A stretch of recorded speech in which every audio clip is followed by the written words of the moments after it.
Hey guys, welcome back. Another edition of Coffee with Closer. What's up? Greg, happy to have you, brother.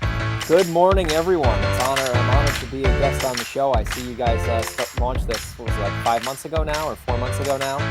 I want to jump in with you for a couple minutes here and talk about, and we've done this on a podcast or two in the past too, but like the closing attorney.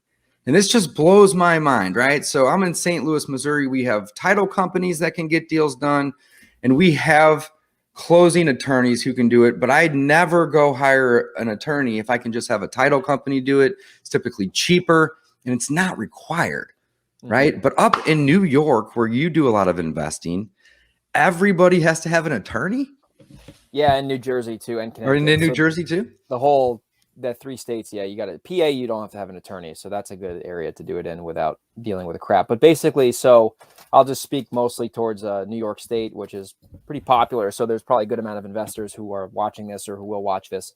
So the way it happens in New York is when you have a seller tell you that I accept your offer and I want to proceed, it's very hard to get them to sign a contract, not because it's illegal. And once again, this is not legal advice, but the standard practice that everyone is aware of up here is like you have an attorney represent you in a transaction. So if you have the seller sign the contract without them having an attorney, you could get sued down the line potentially if they wanted to like kind of go and, report you or something. So I always have all the sellers that I work with get their own attorney. I refer them attorney if they don't have one. Most of them have an attorney. What happens is once you get an attorney involved, it takes about a week to 2 weeks to actually have a fully signed contract if it's working well, because that attorney that's representing the seller has to send your attorney the contract. That takes a week usually. And then usually that contract, there's some language in there that's not in the investor's favor. Usually they want 10% down. They don't want it to be assignable. So then you have these attorneys go back and forth six or eight times. So they go back and forth for up to $3,000 another week. Oh, so great. My record is it took 2 months one time to get an accepted offer signed in contract. Took 2 months, 2 full months. And it was like in limbo. So the seller could have sold it behind my back and I would have had no recourse. I think the good thing is though, with like New York, because it is so complicated, that it weans out a lot of competition, right? Because I think people go there and try and do it, but then when they realize all the steps and they're new, it's super difficult. So I'm sure, like, I'm not saying it's easier to find deals because it isn't, but you get what I'm saying. You know what I mean? True. Like, that's Gavin, that's 100% true. There's definitely less investors up here than there are in a major, investor-friendly city. I think it's funny. I was doing a podcast with my friend Michael Pinter. Great guy. If you guys ever want to have him on the show, he's a really wealth of knowledge. And he was telling me, he's in Long Island, so that's an hour and a half from this area. He said there's probably 6 guys on the entire Long Island. There's 3 million people on Long Island that are systematically marketing for sellers. 6 people. That's it? Because we know them all. Like we all know them. What? So, yeah, that's like the way it is. I mean, when he says 6 guys, he means like 6 guys who have real companies that are like consistently bringing in deals. There's probably more, onesie twosie guys here and there, but it's a total different planet for that. There's probably, I would say 40% of the time, probably about 40% of the time, we're the only company making the seller an offer. And then the other 60% there's competition. But yeah, it's good, because you don't have to, fight on every single deal. We were working on one together. Can you remember that? In the Bronx. Yeah. She wasn't talking to any other investors, I bet. I think she just had I think that was a 3-unit property in the Bronx. Yeah, and I think it was a father that was living in it and he wanted to stay in it. And, I know we were, working, we didn't get the deal done, but that's the point. Like, I'm not trying to figure out New York. I just call you. Say, hey, let's JV. Yeah. What do we do? That's the way to do it. Absolutely.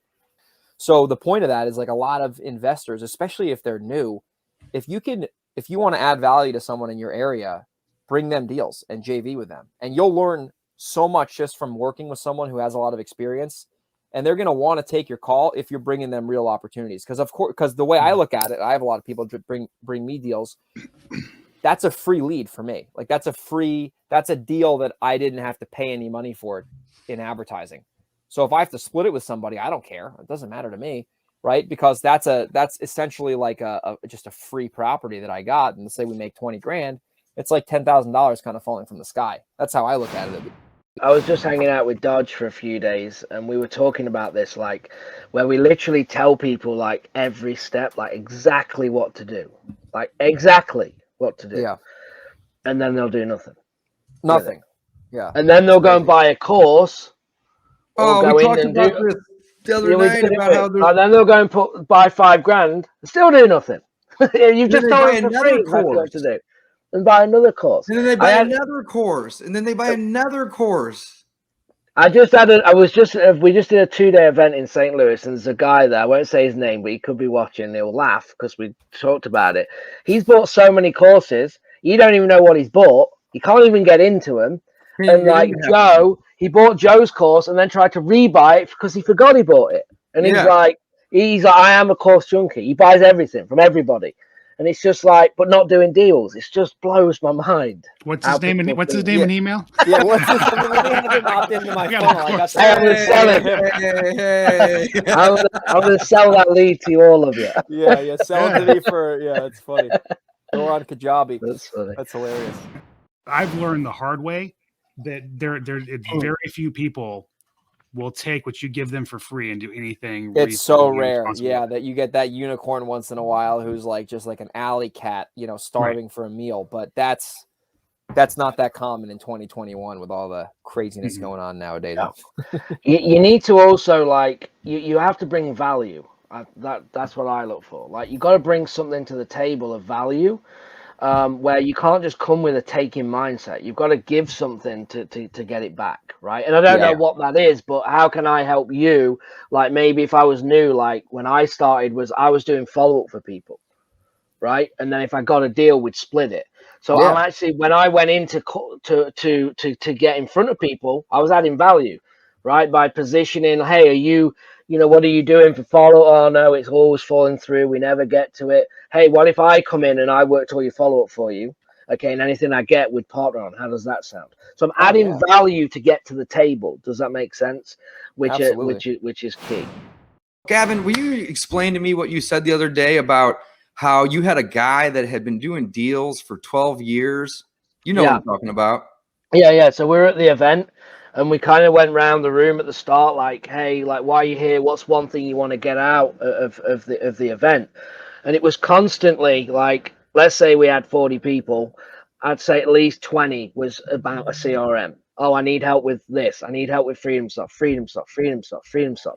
And these people aren't doing any deals. And I explained to everyone after we'd gone around that here's the deal. This is the problem. Your focus is in completely the wrong area, right? When you're looking at the systems and tools, and that's where you're held up. The money is made on the phone, right? You have to market, to have to talk to sellers, to make offers, to follow up, right? You have to. Your craft needs to be done on the phone to be good in sales, to negotiate deals and make things happen. And there's a gentleman in the room who's been in the business since 2003.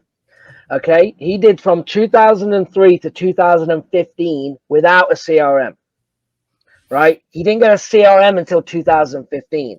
So that was great that he said that, because I'm like, there's the point, right? That is the point of you don't need all this technology to be successful. It's there to assist you, to make you better, to make you more efficient.